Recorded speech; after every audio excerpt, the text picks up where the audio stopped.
को ना कोई आइडिया आता है बिजनेस करने का, यार अपन ऐसा कर लेते हैं, यार अपन वैसा कर लेते हैं, अपन स्टार्टअप यो मैन अपन स्टार्टअप खोलते हैं, अपन ऐसा अपन वैसा।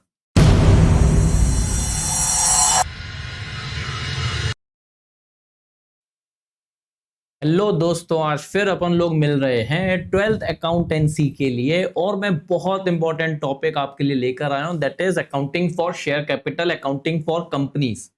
12th क्लास के मतलब 36 मार्क्स का पार्टनरशिप फॉर्म आता है, 24 मार्क्स का आता है कंपनी अकाउंटिंग, जिसमें सिर्फ 2 चैप्टर ही हैं। 2 चैप्टर वो भी है, एक फॉर कंपनी है, मतलब कंपनी में शेयर्स की अकाउंटिंग है, और एक है issue of debenture. That's it. ये दोनों चैप्टर मिलाकर 24 मार्क्स कवर करते हैं। हाँ, मैं आज आपके लिए लेके आया हूं company accounts, accounting for share capital में शेयर से रिलेटेड टॉपिक आज अपन खत्म करेंगे। एक्चुअली आज तो नहीं खत्म कर पाएंगे, इसको मेरे को 2 से 3 लेक्चर लगेंगे। तो आज मेरा कंटेंट है सिर्फ थ्योरी पार्ट कवर करना, क्या कंपनी होती है, क्यों बनाते हैं, टाइप्स ऑफ कंपनी, कंपनी को क्यों शेयर इशू करने की जरूरत पड़ती है, कौन सी कंपनी शेयर इशू करती है। आइए जल्दी से सारी चीजें हम लोग समझ लेते हैं। इससे पहले हम लोग क्या करके आए थे? इससे पहले हम लोग समझते थे कि अगर एक व्यक्ति बिजनेस स्टार्ट करता है और उस बिजनेस में वो पैसा लगाता है, तो ये पैसे जब बिजनेस में आ जाते हैं तो कहते हैं क्या, इसको अपन कैपिटल। तो अगर एक अकेला व्यक्ति बिजनेस करता है, इसको बोलते हैं sole proprietor. Sole proprietor business में सारे डिसीजन लेता है। हाँ जी, अगर प्रॉफिट होगा सारा प्रॉफिट उठा लेगा, सारे डिसीजन मेकिंग इसके, सारा रिस्क इसका है, लॉस होगा तो इसी के ऊपर आप मतलब बात करेंगे। बात आ जाती है अगर कल को धंधा खत्म, मतलब अगर बंदा खत्म तो धंधा खत्म, ये किस में पॉसिबल है? सोल प्रोप्राइटरशिप में, राइट। मतलब इसमें ना कोई सेपरेट लीगल आइडेंटिटी नहीं होती, धंधे से ही बंदा है और बंदे से ही धंधा है, ठीक है ना। मतलब अगर इसमें एक को कुछ हो जाता है तो बिजनेस खत्म हो जाता था, परपेचुअल सक्सेशन वाला फीचर इसमें नहीं लगता था। और अगर इसमें बिजनेस को अपन को बड़ा करना है तो और पैसे किसको लगाने पड़ेंगे? एक को। एक के पास है ही नहीं, तो अब ये सोचता है क्यों ना मैं एक से ज्यादा लोगों को लेकर मैं बिजनेस करूं। तो अगर एक से ज्यादा लोग मतलब अगर बिजनेस करते हैं तो इसको हम लोग क्या बोलते थे भाई? Partnership firm. पार्टनरशिप फर्म में मिनिमम पार्टनर कितने चाहिए? 2। और मैक्सिमम पार्टनर कितने चाहिए वो पार्टनरशिप एक्ट में लिखा ही नहीं है। ये कहां बातें लिखी है? कंपनीज एक्ट में। कंपनीज एक्ट में लिखा हुआ है कि अगर आप कोई वॉलेंट्री एसोसिएशन कर रहे हैं बिजनेस करने के लिए, और अगर आपके पास 50 से ऊपर ज्यादा लोग हो जाते हैं, तो आपको कंपनीज एक्ट में रजिस्टर्ड करवाना चाहिए। यहां से हमें समझ में आया कि पार्टनरशिप फर्म में मैक्सिमम पार्टनर 50 ही हो सकते हैं। तो 50 से ऊपर, 50 से ऊपर अगर आपको मिलकर लोगों के साथ बिजनेस करना है तो आपको कहां रजिस्ट्रेशन करवाना पड़ेगा? कंपनी में। पार्टनरशिप फर्म में भी क्या होता था, सारा का सारा पैसा कौन लगाता था? ये पार्टनर लगाते थे, जिसको अपन पार्टनर्स कैपिटल बोलते थे। इसमें भी सारे डिसीजंस पार्टनर लेते थे, प्रॉफिट पार्टनर उठाते थे, लॉस भी पार्टनर के ऊपर होता था, डिसीजन मेकिंग भी पार्टनर करते थे। पर यहां पर भी सेपरेट लीगल आइडेंटिटी वाला कंसेप्ट नहीं होता था। अगर बिजनेस में कोई भी लायबिलिटी अराइज होती है, मान लो इनकम टैक्स का नोटिस आया है और बिजनेस अगर पे नहीं कर रहा है, तो क्या पार्टनर्स लायबल हो जाएंगे वो इनकम टैक्स पर्सनली पे करने के लिए? जी हाँ। तो पार्टनरशिप फर्म और सोल प्रोप्राइटर में पर्सनल लायबिलिटी, अनलिमिटेड लायबिलिटी आ जाती है। पर अगर आपको और बड़ा बिजनेस करना है भाई, बहुत सारे लोग ये सब मिलकर बिजनेस करना चाह रहे हैं, और ये बहुत सारे लोग मान लो 50 से भी ऊपर ज्यादा हो गए, बहुत बड़ा बिजनेस कर रहे हैं, सेपरेट लीगल आइडेंटिटी का भी फीचर चाहिए, परपेचुअल सक्सेशन का भी फीचर चाहिए। हम साहब बिजनेस के लिए लायबिलिटी नहीं लेना चाहेंगे, हम सिर्फ अपने हिस्से के लिए लायबल होना चाहेंगे। अगर ऐसा केस करना चाह रहे हैं तो आपको क्या ओपन करना पड़ेगा? कंपनी। क्या ओपन करना पड़ेगा? जी हाँ, कंपनी। तो क्या कंपनी को रजिस्ट्रेशन करवाना मैंडेटरी है? जी हाँ। क्या कंपनी के अगर ये मेंबर्स मर भी जाते हैं तो भी क्या कंपनी जो लॉ के द्वारा हमने रजिस्टर्ड करवा के क्रिएट करी है, क्या वो चलती रहेगी? हाँ, चलती रहेगी। मतलब इसमें परपेचुअल सक्सेशन भी है। क्या कंपनी का audit bye chartered accountant mandatory है क्या होना? हाँ, वो भी मैंडेटरी है साहब। क्या कंपनी एक सेपरेट लीगल आइडेंटिटी है, मतलब इन मेंबर्स की लायबिलिटी लिमिटेड है क्या? हाँ जी, लिमिटेड है।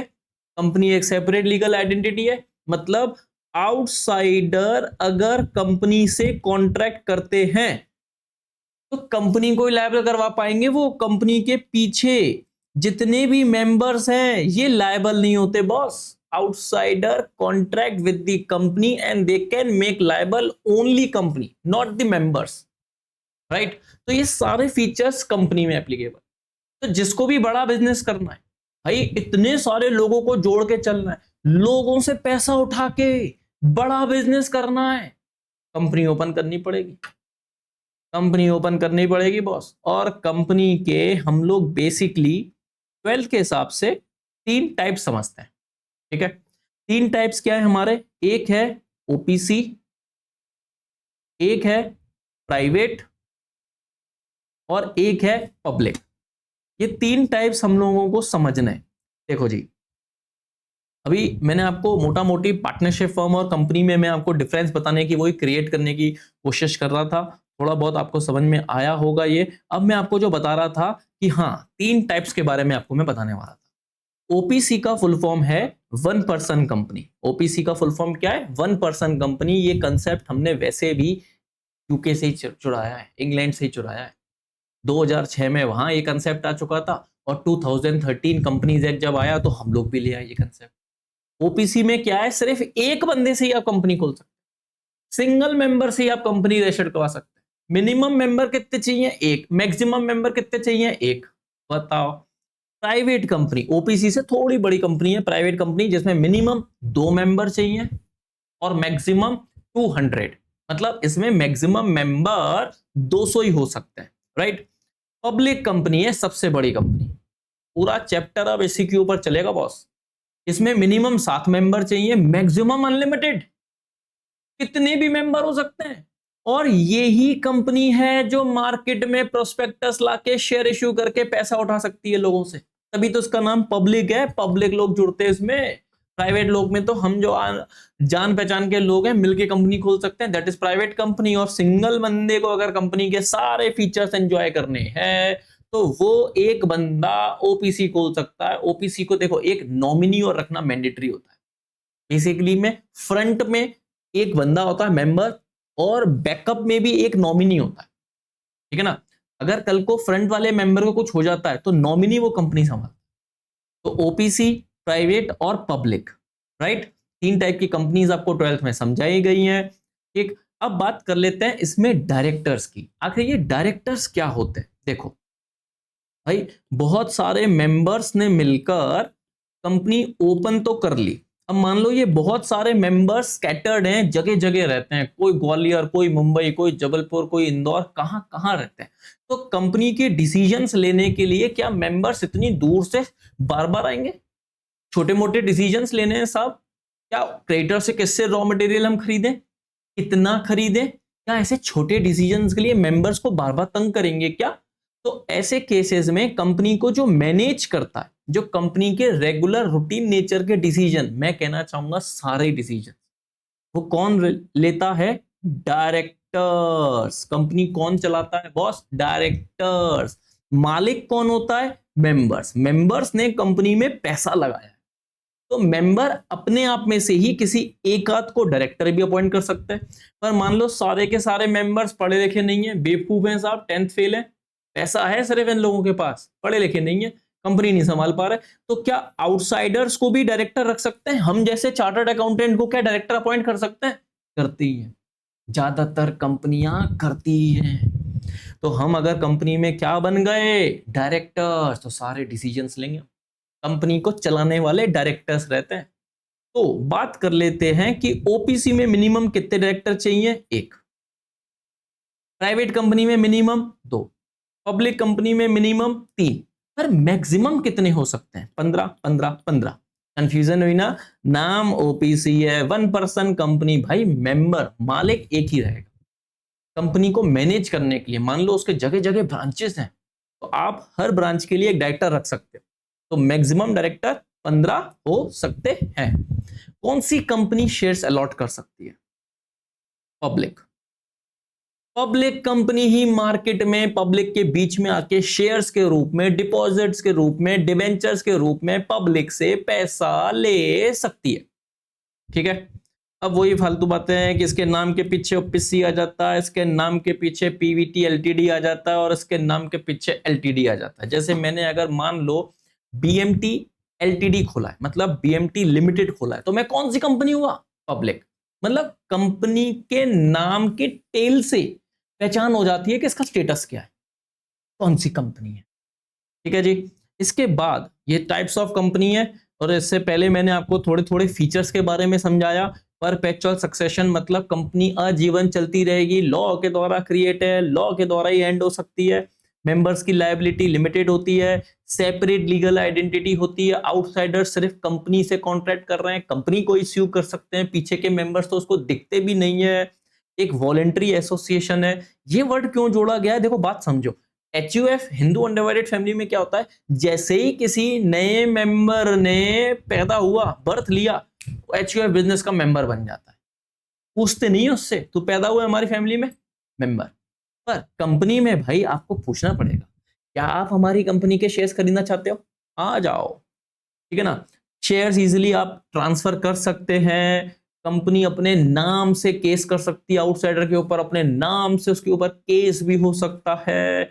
मैनेजमेंट और ओनरशिप डिफरेंट है। मैनेज कौन करता है? डायरेक्टर्स। ओनर कौन है? शेयर होल्डर, मेंबर जो कंपनी में शेयर्स के रूप में पैसा लगा रहे। ठीक है।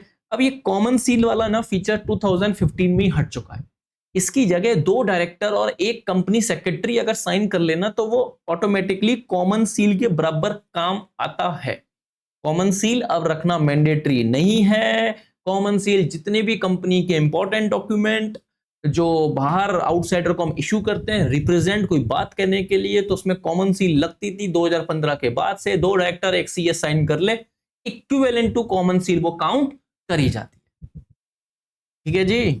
ये थ्योरी बहुत इंपॉर्टेंट है, क्वेश्चन आ सकता है, वाइवा में पूछ सकते हैं, एमसीक्यू में क्वेश्चन आता है, आगे चल के तुम सीयूटी का एग्जाम दोगे उसमें आ सकता है, इसलिए ये इंपॉर्टेंट है करना बॉस। बात आ जाती है काइंड्स ऑफ शेयर। 2 तरीके के ही शेयर्स हैं गुरु, प्रेफरेंस शेयर्स और इक्विटी शेयर्स। तुमने 11th क्लास में पढ़ा था, अब 12th क्लास में दोबारा देख रहे। बात आ जाती है इक्विटी शेयर्स। क्या? इक्विटी शेयर्स जिसमें वोटिंग राइट होती है। हाँ, प्रेफरेंस शेयर्स जिसमें वोटिंग राइट नहीं होती। इक्विटी शेयर्स को फिक्स रेट ऑफ डिविडेंड नहीं मिलता। प्रॉफिट है दे दो, प्रॉफिट नहीं है मत दो। प्रेफरेंस शेयर्स को फिक्स्ड रेट ऑफ डिविडेंड मिलता है। डिविडेंड मतलब कंपनी के प्रॉफिट में से मालिकों को हिस्सा। Distribution of profit among all its member is dividend boss. And preference shares का तो नाम के आगे रेट लगा रहता है। जैसे कि सपोज करो 8% प्रेफरेंस शेयर्स हैं, तो इनको कितना डिविडेंड मिलेगा बॉस? 8%। इक्विटी शेयर्स का कोई फिक्स नहीं है, कभी 5 रुपए पर शेयर भी मिल सकते हैं तो कभी 15 रुपए भी, डिपेंड करता है प्रॉफिट और डिपेंड करता है डायरेक्टर्स के डिसीजंस पर। ठीक है ना। चलिए आगे और डिफरेंस अपन देखते हैं। प्रेफरेंस शेयर जैसे मान लो कंपनी ने किसी मेंबर को प्रेफरेंस शेयर इशू किया 2025 में, तो ये प्रेफरेंस शेयर को अब वापस प्रेफरेंस शेयर देना पड़ेगा और कंपनी को वापस पैसा देना पड़ेगा। इस टॉपिक को बोलते हैं रिडम्पशन ऑफ प्रेफरेंस शेयर। मतलब प्रेफरेंस शेयर्स की मैक्सिमम उम्र कितनी हो सकती है? 20 साल। हाँ जी, 20 साल। मतलब 2045 में, मतलब 2025 में आज मैं कंपनी हूं, तुम मेरे प्रेफरेंस शेयर होल्डर हो, मैंने तुमको ये प्रेफरेंस शेयर्स दिया, ठीक है, और 2045 में ये वापस ले लूंगा मैं। तुमको दिया 2025 में, 2045 में वापस ले लूंगा, पैसे दे दूंगा तुमको। इसको बोलते हैं रिडेम्पशन ऑफ प्रेफरेंस शेयर। और अगर मेरी कंपनी इंफ्रास्ट्रक्चर प्रोजेक्ट में होती, मॉल बना रही है, एयरपोर्ट बना रही है, इंफ्रास्ट्रक्चर प्रोजेक्ट, देश के लिए इंफ्रास्ट्रक्चर खड़ा कर रही है, ऐसी कंपनी है, तो ये 20 साल बढ़ के हो जाते हैं 30 साल। मतलब नॉर्मली कंपनी में प्रेफरेंस शेयर्स की उम्र 20 साल, और जो कंपनी इंफ्रास्ट्रक्चर प्रोजेक्ट है उसके 30 साल, उसके 30 इयर्स। ठीक है। सर इक्विटी शेयर में भी ऐसा होता है क्या? नहीं, इक्विटी शेयर तो जब तक कंपनी जीवित रहेगी तुम्हारा पैसा लगा रहेगा, जब तक कंपनी चलती रहेगी। हाँ, तुम बेच मारो इक्विटी शेयर को तो बात अलग है, ठीक है। तो इक्विटी शेयर रिडीम नहीं होते, वापस नहीं करने पड़ते हैं मेंबर को। पर प्रेफरेंस शेयर, हाँ, प्रेफरेंस शेयर की मैक्सिमम उम्र 20 साल, इंफ्रास्ट्रक्चर प्रोजेक्ट में मैक्सिमम उम्र 30 साल, ठीक है। प्रेफरेंस शेयर को वोटिंग राइट नहीं होते, इक्विटी शेयर को वोटिंग राइट होते हैं। इनका डिविडेंड फिक्स रेट है, इनका डिविडेंड कोई फिक्स रेट नहीं है। तो बात आ जाती है इनका नाम प्रेफरेंस क्यों पड़ा है? देखो भाई, कंपनी आज चल रही है, अच्छी बात है, कंपनी के पास प्रॉफिट है, अच्छी बात है। कल को अगर कंपनी नहीं चले, कंपनी डूब जाए, कंपनी वाइंड अप में आ जाए, डिसॉल्व हो रही है, खत्म हो रही है, बंद हो रही है, तो जो कंपनी के एसेट्स बिकेंगे ताकि हम लोग लायबिलिटी वालों को पे कर पाए, तो पहले पैसा किसको मिलता है? प्रेफरेंस शेयर्स वालों को या इक्विटी शेयर्स वालों को? पहले प्रेफरेंस, पहली प्रायोरिटी किसको मिलती है? प्रेफरेंस शेयर वालों को। इसलिए इनका नाम क्या पड़ गया? Preference shares. तो प्रेफरेंस शेयर्स को डिविडेंड भी फिक्स रेट में मिलता है, पैसे भी पहले मिलते हैं, और कंपनी में वोटिंग राइट्स भी नहीं है। मतलब कंपनी में अगर कल को कोई मीटिंग हो रही है तो इनको बुलाते भी नहीं है, इनको वोट भी नहीं करने के राइट है। मतलब चैन से बैठो, फिक्स रेट और डिविडेंड भी ले लो और डिसीजन भी नहीं लेने, मत्था पच्ची भी नहीं करनी कंपनी चलाने के लिए, पैसे भी अच्छे मिलते हैं, ठीक है। तो ये है इनके डिफरेंस, जल्दी से आप लोग देख लो डिफरेंस, ठीक है जी। ऑलमोस्ट मैंने सब आपसे डिस्कस कर लिया, एक बार आप लोग भी रीड करो। करा रीड? आ रहा है, ठीक है। अब देखो बात समझो आप लोग, एक कंपनी अपन इनकॉर्पोरेट कैसे करते, हालांकि मैं बहुत समराइज वे में बता रहा हूं। देखो ये 8-10 लोग हैं, 8-10 से ज्यादा हो गए, तो ये सब लोगों को ना कोई आइडिया आता है बिजनेस करने का। यार अपन ऐसा कर लेते हैं, यार अपन वैसा कर लेते हैं, अपन स्टार्टअप, यो मैन अपन स्टार्टअप खोलते हैं, अपन ऐसा अपन वैसा।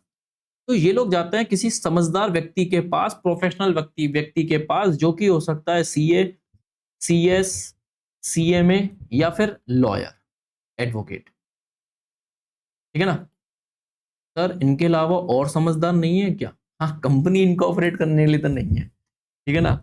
ऐसे तो दुनिया में सभी समझदार है, अगर कोई इंसान है ना तो वो समझदार है, क्योंकि इंसान के पास ही तो दिमाग होता है, दिमाग है तभी तो अपन अभी पढ़ रहे हैं, नहीं?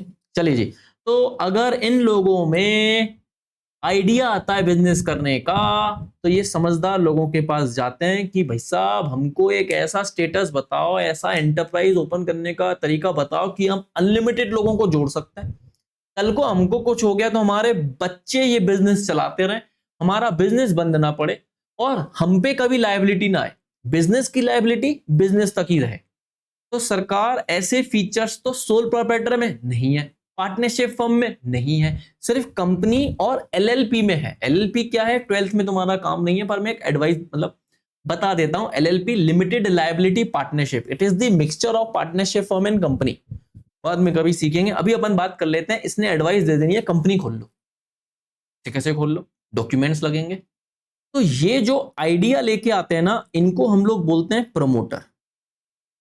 प्रमोटर जो कंपनी के फॉर्मेशन, प्रमोशन, मैनेजमेंट से जुड़े हुए, बिजनेस आइडिया लेकर। तो इनसे जो प्रोफेशनल लोग हैं ना, दो इंपॉर्टेंट डॉक्यूमेंट फाइल करते हैं, बनाते हैं। एक है मेमोरेंडम ऑफ एसोसिएशन और एक है आर्टिकल ऑफ एसोसिएशन। कंपनी के जितने भी ऑब्जेक्ट होते हैं, नाम होता है, इंपॉर्टेंट क्लॉज जो है वो मेमोरेंडम में लिखे रहते हैं। बेसिकली इसमें ये क्लॉज आते हैं: name clause, situation clause, object clause, liability clause, capital clause, subscription clause. Memorandum में यही क्लॉज आते हैं, इसी सीक्वेंस में आते हैं: name clause, situation clause, object clause, liability, capital, subscription. Name clause में नाम आता होगा, कंपनी का नाम किसी और से आइडेंटिकल नहीं होना चाहिए, रिसेंबल नहीं करना चाहिए, दो कंपनियों का नाम सेम नहीं हो सकता। सिचुएशन क्लॉज में कंपनी कहां सिचुएटेड है भाई, किस स्टेट में सिचुएटेड है बता दो ना। कंपनी का एड्रेस क्या है, बता दो ना। ऑब्जेक्ट होता है मेन, भाई कंपनी क्या कर सकती है, कंपनी की हदें क्या है, कंपनी की पावर क्या है। लायबिलिटी क्लॉज में आ जाता है मेंबर कितने कितने रुपए के लिए लायबल है, कैपिटल कंपनी कितने रुपए से खुली है, और सब्सक्राइबर मतलब कंपनी, प्राइवेट कंपनी में मिनिमम कितने लोग चाहिए, 2, पब्लिक कंपनी में मिनिमम कितने लोग चाहिए, 7। इतने लोग तो होने चाहिए ना, इतने लोग तो साइन करेंगे ना, इतने लोगों को कम से कम एक शेयर तो लेना पड़ेगा ना, उनको बोलते हैं सब्सक्राइबर। तो मेमोरेंडम में क्या आता है, N sol C S, name clause, situation clause, object clause, liability clause, capital clause, subscription clause.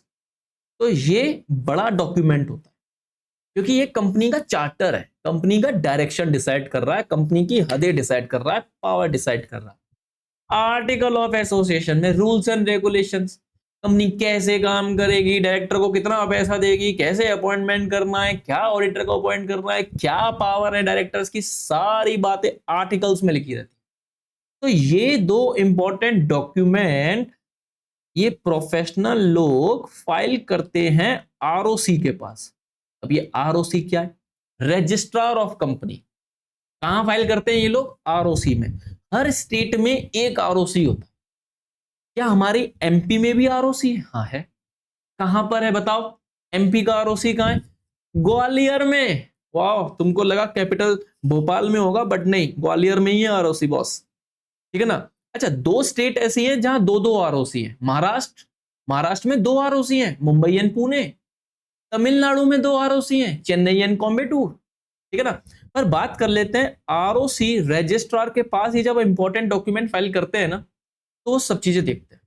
एक तो फीस भी लगती है, भाई सरकारी डिपार्टमेंट बिना फीस के काम नहीं करेगा।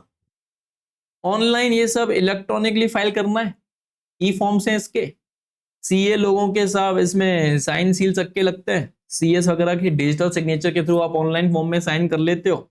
आरओसी ये सब चीजें चेक करेगा, फीस वगैरह आपको सही मिल गई, फॉर्म वगैरह सब कुछ सही भरा हुआ है, तो आरओसी तुमको दे देगा सीओआई, सर्टिफिकेट ऑफ इनकॉर्पोरेशन।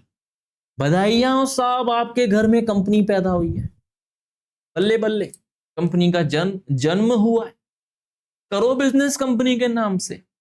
तो ये सब प्रोसीडिंग प्रमोटर, प्रोफेशनल लोग जो प्रोफेशनल सर्विस दे रहे हैं, सीए सीएमए लॉयर, और आरओसी रजिस्ट्रार सरकारी डिपार्टमेंट जो कि हमें क्या दे रहा है, सीओआई। ये सब चीजें होने के बाद कंपनी का जन्म। दो इंपॉर्टेंट डॉक्यूमेंट कौन से थे, memorandum and article of association. Company तो बन गई, कंपनी तो इनकॉर्पोरेट हो गई, तो ये हमारी आ गई कंपनी। और हम लोग मान लेते हैं हम बना रहे हैं वही पब्लिक लिमिटेड। प्राइवेट क्यों करें, 50 लोगों के साथ, ओ सॉरी 200 लोगों के साथ क्यों काम करें मैक्सिमम, ओपीसी क्यों खोलें, एक अकेला व्यक्ति काम क्यों करें, हमें तो बड़ी कंपनी काम करना है, बड़े लोगों से पैसा लेने का है। तो हमने क्या बनाई है, पब्लिक। अब पब्लिक कंपनी बहुत सारे लोगों के बीच में आती है। कैसे आती है, वो इशू करती है अपना प्रोस्पेक्टस, ठीक है। प्रोस्पेक्टस मतलब कंपनी के प्रोस्पेक्ट्स क्या है, क्यों बनाई है कंपनी, क्या करेगी कंपनी आगे, ये सारी बातें इस प्रोस्पेक्टस में लिखी रहती। तो प्रोस्पेक्टस में हम लोगों को तहलका मचा के बता रहे हैं, आओ भैया हमारी कंपनी से जुड़ जाओ, आओ हमारी कंपनी में पैसा लगाओ, हमारी कंपनी ये करने वाली है, वो करने वाली है, ये कर चुकी है, अभी तक वो कर चुकी है। तो इसमें क्या झूठ बोल सकते हैं क्या, नहीं, 100% सच बातें आनी चाहिए, कोई झूठ नहीं बोल सकते। Even a half truth will be considered as full lie, आधा झूठ या आधा सच भी झूठ माना जाएगा, पूरा झूठ माना जाएगा, आधा सच भी पूरा झूठ। तो सब चीजें इसमें लिखी हुई होनी चाहिए। तो पब्लिक इसको पढ़ती है, टक टक टक टक, सब कुछ पढ़ लिया हमने, हमको इंटरेस्ट आ रहा है, हमको साहब कंपनी के शेयर्स खरीदने। तो प्रोस्पेक्टस का आखिरी पेज में जैसे एप्लीकेशन फॉर्म लगा रहता है, तो जो लोग इंटरेस्टेड है ना, वो लोग एप्लीकेशन फॉर्म भरकर कि हमको कंपनी के कितने शेयर्स चाहिए, जैसे फॉर एग्जांपल मान लो कंपनी को 10 लाख रुपए की जरूरत है, कंपनी को पब्लिक से कितने रुपए चाहिए? 10 लाख रुपए। और मान लो कंपनी 10 रुपए का एक शेयर सोच रही है अपना, तो कितने शेयर्स इशू करने पड़ेंगे मार्केट में? भाई 1 लाख शेयर्स लाएंगे हम, तभी तो जाके 10 रुपए से मल्टीप्लाई करेंगे 10 लाख रुपए कंपनी के पास आएंगे। तो कंपनी ये सारी बातें प्रोस्पेक्टस में लिखती है कि भैया हम मार्केट में 1 लाख शेयर इशू करना चाह रहे हैं, 1 लाख लोग हमसे जुड़ सकते हैं। मान लो अगर 1 लाख के 1 लाख लोग खरीदने आ गए, हमने शेयर्स कितने इशू किए हैं? 1 लाख। कितने लोग खरीदने? हर कोई एक एक शेयर ले रहा है, हम ऐसा मान रहे हैं। 1 लाख शेयर्स खरीदने के लिए पब्लिक आ गए, तो इसको बोलते हैं कि शेयर्स हमारे फुल्ली सब्सक्राइब्ड है। वाओ, सबके सब बिक गए। 100 समोसे बनाए, 100 के 100 ग्राहक आए, कस्टमर आए, 100 के 100 बिक गए। समोसा मतलब शेयर्स, एग्जाम्पल के लिए सिर्फ ले रहा हूं। अगर 1,20,000 लोग खरीदने आ गए, बेचने के लिए 1 लाख शेयर्स हैं, बेचने के लिए 100 ही समोसे हैं, 120 लोग खरीदने के लिए आ गए, ज्यादा, इसको बोलते हैं ओवर सब्सक्राइब्ड। 98,000 ही खरीदने आए, इसको बोलते हैं under subscribed. Fully subscribed, over subscribed, under subscribed. पर सेबी का मतलब, सेबी नहीं, सेबी के रूल्स के अकॉर्डिंग और कंपनीज एक्ट में सेक्शन नंबर 39 क्लॉज 1 बोलता है, मतलब 39 कंपनीज एक्ट के सेक्शन तो मैं याद नहीं करने, मैं तो सिर्फ ऐसी बातों बातों में बोल देता हूं कि वो बोलता है कि जब भी प्रोस्पेक्टस में कंपनी शेयर्स के बारे में लिखती है तो भाई 90% तो उसके शेयर सब्सक्राइब होने चाहिए, 90% उसके खरीदार आने चाहिए, तभी तो मानेंगे पब्लिक में उस कंपनी की इज्जत है, ठीक है ना। और जो बड़ी कंपनियां होती है ना, वो 90% नहीं, वो तो कहती हैं 100%। तो 100 हमारे 100% शेयर्स बिकेंगे, तो या तो 90% या फिर जितना कंपनी ने लिखा है विच एवर इज हायर, हरी बात समझ में, विच एवर इज मैक्सिमम, इतने तो खरीदार आने चाहिए। अपन तो अभी 90% पकड़ के चल रहे हैं, तो 1 लाख का 90% होता है बॉस 90,000 खरीदार आने चाहिए, ये तो 98 है। तो क्या कंपनी चल सकती है? कंपनी शेयर इशू कर सकती है? हाँ। अगर मान लो ये 98 की जगह 88,000 आ जाते हैं, होगा तो ये भी अंडर सब्सक्रिप्शन, पर क्या ये 90% से कम है? हाँ है। 1 लाख का 90% 90,000, पर ये तो सिर्फ 88% है, 88,000। तो कंपनी इस केस में शेयर इशू नहीं कर सकती, नहीं कर सकती, नहीं कर सकती। 90% खरीदार कम से कम आने चाहिए बॉस, ठीक है। फिर से बता देता हूं, कंपनी क्या लेकर आई है लोगों के बीच में? प्रोस्पेक्टस, सारी बातें इसमें क्या होनी चाहिए? सच सच, असली मसाले सच सच, सारी बातें सच होनी चाहिए। 90% खरीदार होने चाहिए। आखिरी पेज इसमें एप्लीकेशन फॉर्म होता है। जैसे कंपनी ने अभी अभी डिसाइड किया था कि हमारा शेयर 10 रुपए का फेस वैल्यू का हो, हरी बात समझ में, मैंने बताया था ना 1 लाख शेयर 10 रुपए का, 10 लाख पैसे चाहिए। तो 10 रुपए का शेयर का ना कंपनी एक साथ पैसा नहीं लेती, टुकड़ों में लेती है। जैसे कि कंपनी ना ऐसे डिवाइड कर देती है, कंपनी ने मान लो डिवाइड किया है 2 3 3 2 ऐसे करके, मतलब तुम कितने भी शेयर्स ले लो, तुमको एप्लीकेशन के साथ 2 रुपए तो देने ही देने हैं, इसलिए इसको बोलते हैं एप्लीकेशन अमाउंट।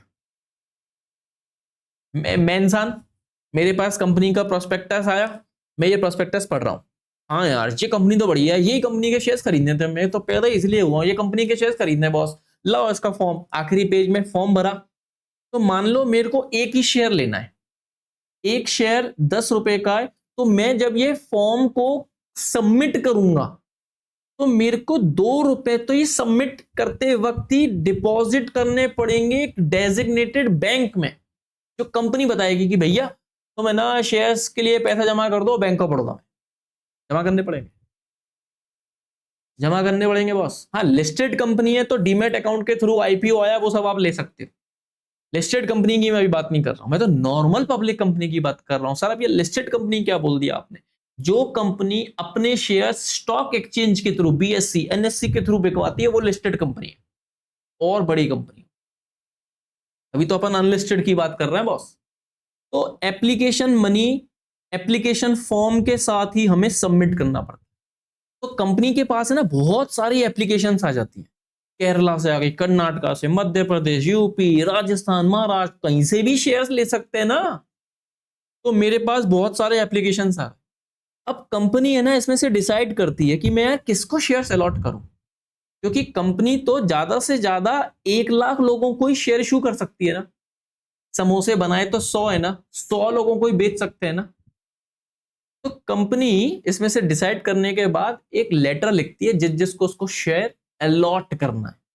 मान लो मेरे को अलॉट करना है कंपनी को, तो कंपनी मेरे को एक ईमेल भेजेगी, लेटर भेजेगी कि मिस्टर भूषण मोटवानी, हमें बताते हुए खुशी हो रही है कि हम आपको शेयर्स अलॉट करना चाह रहे हैं, आपका एप्लीकेशन एक्सेप्ट हो गया है, बधाई हो, तो कृपया करके अलॉटमेंट का 3 रुपए दे दो। तो कंपनी अब मेरे से क्या मांग रही है? अलॉटमेंट का पैसा। पहले मेरे पास प्रोस्पेक्टस आया, मैंने एप्लीकेशन फॉर्म भरा, उसके साथ 2 रुपए कंपनी के बैंक खाते में जमा कर दिए। ऐसी बहुत सारी एप्लीकेशन आ गई पूरी इंडिया से। कंपनी ने एप्लीकेशन फिल्टर करी, यार ये सीए भूषण को तो हम शेयर अलॉट करेंगे। मेरे को लेटर आया कि बधाई हो, आपको साहब अलॉटमेंट करा जा रहा है, आपका एप्लीकेशन एक्सेप्ट हो गया है। फिर कंपनी मेरे से क्या मांगेगी? 3 रुपए अलॉटमेंट का। फिर थोड़े दिन बाद, जैसे 1 महीने का तो गैप होना ही चाहिए, इन सबके बीच में 1-1 महीने का मिनिमम गैप होना ही चाहिए। तो यहां पर कंपनी मेरे से मांगेगी अब फर्स्ट कॉल, और फिर ये मांगेगी साहब सेकंड कॉल। अच्छा, ये जो मैं फर्स्ट कॉल, सेकंड कॉल, ये सब मैं बोल रहा हूं ना, ये कम से कम 25% होना चाहिए। ये सब बातें वैसे तो लिस्टेड कंपनियों के केस में, बट फिर भी चलो ठीक है। अभी बात कर लेते हैं अपन application amount, allotment amount, first call amount और सेकंड कॉल। वाह सर, हमको तो थोड़ा थोड़ा समझ में आ रहा है। कंपनी पब्लिक मार्केट से पैसा उठाना है, प्रोस्पेक्टस ला रही है, लोग बाग प्रोस्पेक्टस पढ़ रहे हैं, एप्लीकेशन फॉर्म भर रहे हैं, पहले एप्लीकेशन मनी कंपनी के पास आ रहा है, फिर कंपनी सिलेक्टेड लोगों को शेयर्स अलॉटमेंट का लेटर भेज रही है, फिर उनसे अलॉटमेंट का पैसा मांग रही है, फिर कुछ समय बाद फर्स्ट कॉल का पैसा मांग रही है, कुछ समय बाद सेकंड कॉल के नाम से पैसा मांग रही है, और ऐसे करके 10 रुपए मांग लिए टुकड़ों में।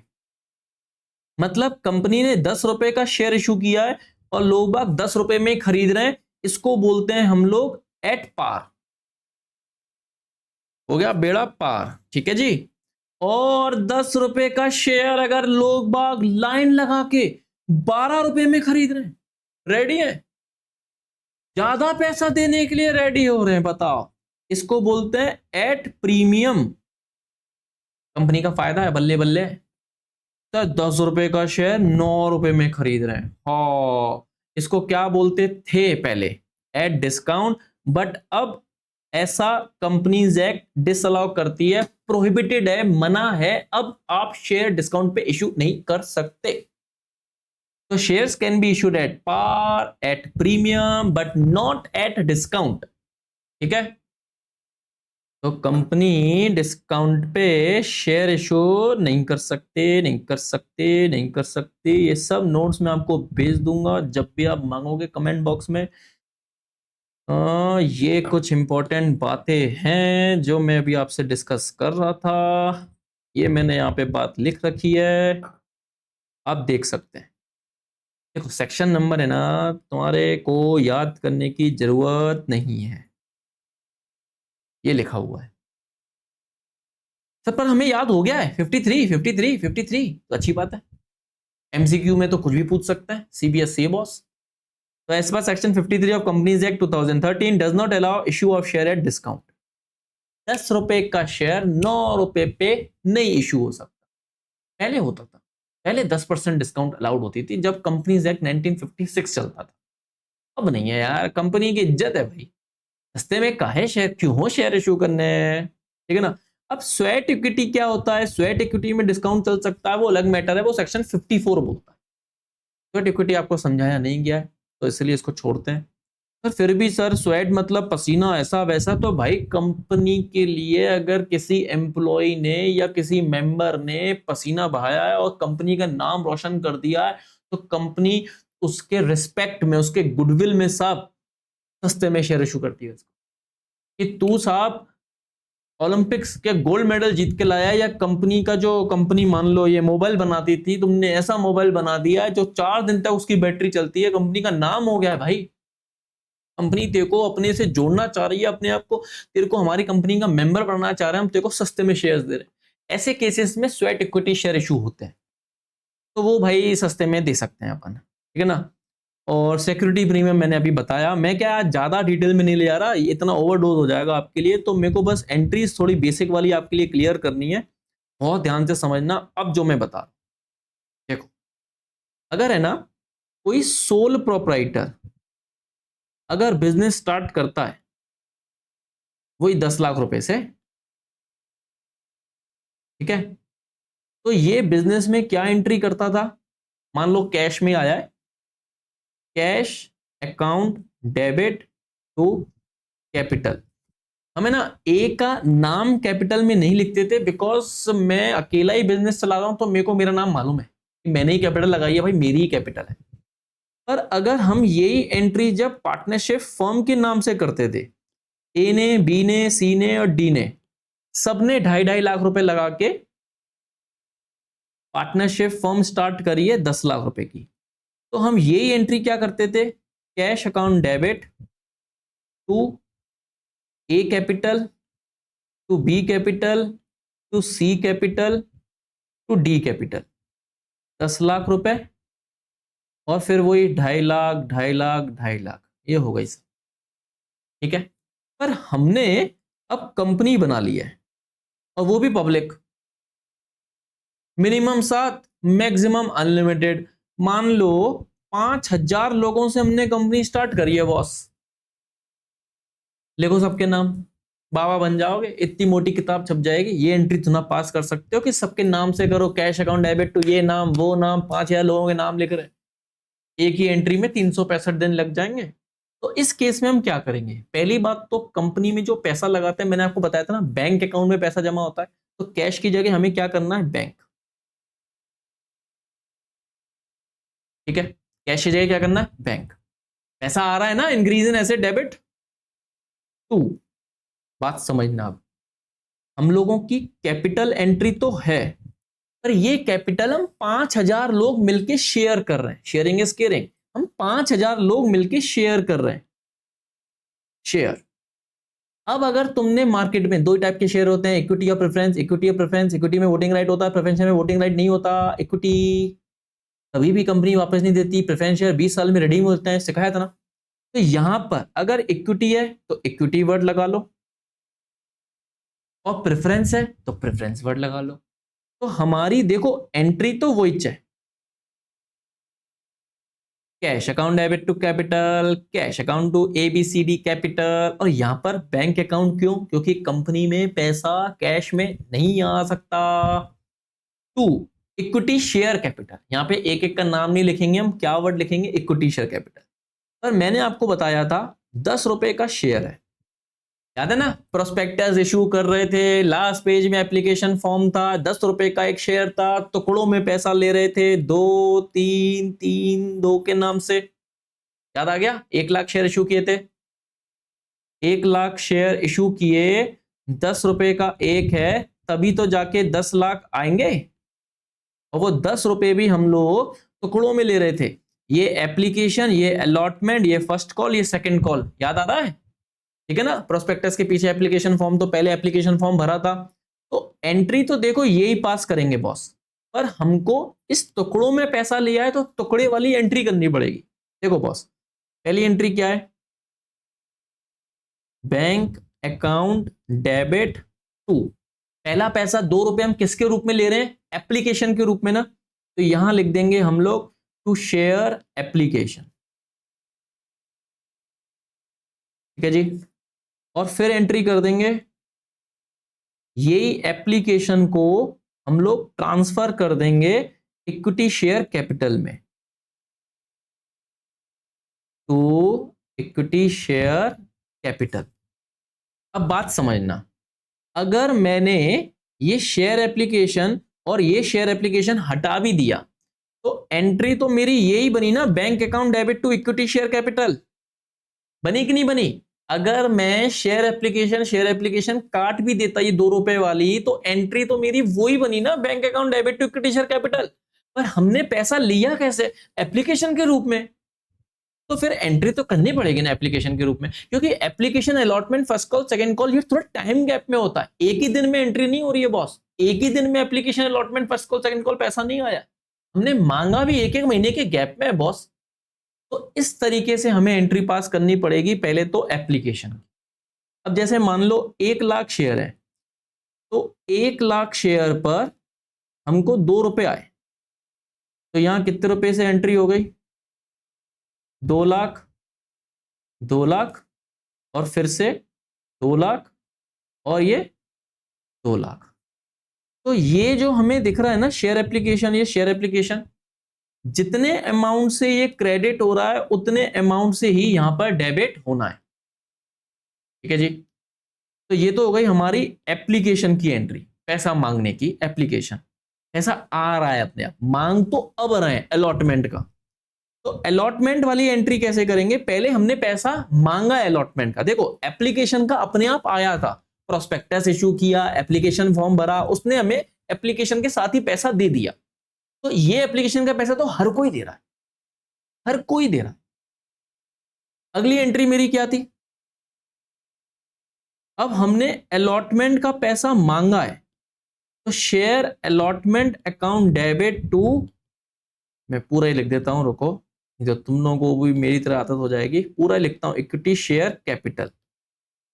और फिर ये पैसा हमको मिल गया, bank account debit to share allotment. भाई अलॉटमेंट हमारा कितने रुपए का था? 3 रुपए का। ये तुम्हें कैलकुलेशन करने के लिए मैं इस साइड दिखा रहा हूं, पेपर में मत करके आना। 3 लाख, 3 लाख, कितना पैसा आ गया? 3 लाख, 3 लाख। फिर से वही वाली बात, अगर मैं ये शेयर अलॉटमेंट और ये शेयर अलॉटमेंट हटा दूं तो एंट्री तो अभी भी मेरी bank account debit to share capital ही दिख रही है ना, मतलब कि देखो देखो देखो, फिर से ये शेयर अलॉटमेंट अगर मैंने यहां पे नहीं किया होता, ये शेयर अलॉटमेंट मैंने अगर नहीं किया होता, तो एंट्री तो मेरी अभी भी bank account debit to equity share capital ये वाली एंट्री बन रही होती। मानते कि नहीं मानते? सॉरी। ठीक। एप्लीकेशन का पैसा पहले बैंक वाले क्यों लिखा? पहले पैसा आया था। अलॉटमेंट में हमने सबको लेटर भेजे थे, बधाइयां तुमको शेयर्स हम अलॉट कर रहे हैं, तो पहले हमने पैसा मांगा ना, इसलिए पहले ड्यू की एंट्री आती है, पहले अलॉटमेंट ड्यू की एंट्री आती है और फिर पैसा मिलने की एंट्री आती है। मानते कि नहीं मानते? अब ऐसे ही हर एंट्री होगी, फर्स्ट कॉल की भी सेम एंट्री होगी। देखो boss, share first call account debit to equity share capital और फिर bank account debit to share first call. कितने रुपए का था बॉस ये? 3 रुपए का। फिर वही 1 लाख इंटू 3, फिर से वही 3 लाख, 3 लाख। देखो भाई बेस स्ट्रॉन्ग कर लो, जनरल एंट्री ये बहुत सिंपल है, मैं बहुत टाइम ले लेके पढ़ा था ताकि बेस स्ट्रॉन्ग हो जाए। सेकंड कॉल की भी सेम है, फर्स्ट कॉल का नाम बस सेकंड कॉल हो जाएगा boss, share second and final call भी इसको बोल सकते हैं, account debit to equity share capital और फिर हमारी एंट्री आ जानी है bank account debit to share second and final call. कितने रुपए का था ये? 2 रुपए का। तो ये कितना अमाउंट आ गया? 2 लाख। अब आप एक बात देखें भाई, बैंक अकाउंट में कितना पैसा आ रहा है, ठीक है ना। देखो, एक तो ये 2 लाख, फिर ये एक 3 लाख, फिर एक ये 3 लाख, और फिर ये 2 लाख। वाओ, 2 लाख, 3 लाख, 3 लाख, 2 लाख, मतलब हो गए 10 लाख। पैसा कितना आना था 1 लाख शेयर इशू करके, 10 लाख, एंट्री पास। इक्विटी शेयर कैपिटल में कितना आ रहा है भाई, बैंक अकाउंट में अगर 10 लाख आने थे तो इसमें भी तो 10 लाख आने थे। इधर देखो कितना आ रहा है इक्विटी शेयर कैपिटल में, 2 लाख। फिर इधर कितना आ रहा है, 3 लाख। फिर इक्विटी शेयर कैपिटल में कितना आ रहा है, 3 लाख। और फिर इक्विटी शेयर कैपिटल में कितना आ रहा है, 2 lakh. Wow, equity share capital में भी 10 लाख, बैंक में भी 10 लाख, तो बाकी का क्या गया भाई। शेयर एप्लीकेशन क्रेडिट हो रहा है 2 लाख से, या डेबिट हो रहा है 2 लाख से, खत्म। शेयर अलॉटमेंट डेबिट हो रहा है 2 लाख से, सॉरी शेयर अलॉटमेंट डेबिट हो रहा है 3 लाख से, क्रेडिट भी हो रहा है 3 लाख से, खत्म। अलग कलर ले लेता हूं। फर्स्ट कॉल, डेबिट हो रहा है 3 लाख से और क्रेडिट हो रहा है 3 लाख से, खत्म। हाँ सर, लेक्चर भी जल्दी जल्दी खत्म करो। ओके, खत्म पर ये बस, आज का इतना बहुत है भाई। मैंने आपको आज इंट्रो क्लास में जो वादा किया था निभाया है। भले फिर से लेक्चर देख लेना, मैंने आपको इतना मतलब जितना पार्ट जरूरी था, सुनना जरूरी था इस चैप्टर के लिहाज से, वो सारी बातें मैंने आपसे डिस्कस करी। अब वो आने वाले 3-4 लेक्चर में और भी बातें डिस्कस होती रहेंगी, बैक टू बैक थ्योरी आती रहेगी। ये रीजन, ये एंट्रीज का रीजन जानना, कंपनी क्यों खोली उसका मैंने आपको बताया, कंपनी के फीचर्स, टाइप्स ऑफ शेयर, कैसे रजिस्ट्रेशन होता, ये सारी बातें डिस्कस। रजिस्ट्रेशन के लिए क्या क्या जरूरी होता है वो बता, बेसिक एंट्री बताई मैंने, ठीक है। तो यहां तक आपको कंप्लीट कर लेना है बॉस। मेरे को मालूम है अब 45 मिनट्स हो गया है। अरे आप वैसे भी स्मार्ट पीपल हैं, स्पीड में वैसे भी आप देख लेते हैं 2x और 1x करके, ठीक है ना। चलिए सेकंड लेक्चर में जल्द मिलते हैं, right. Bye bye, take care. Like and share तो आप कर ही लोगे क्योंकि सब्सक्राइब तो आपने कर ही लिया है। Bye bye, take care.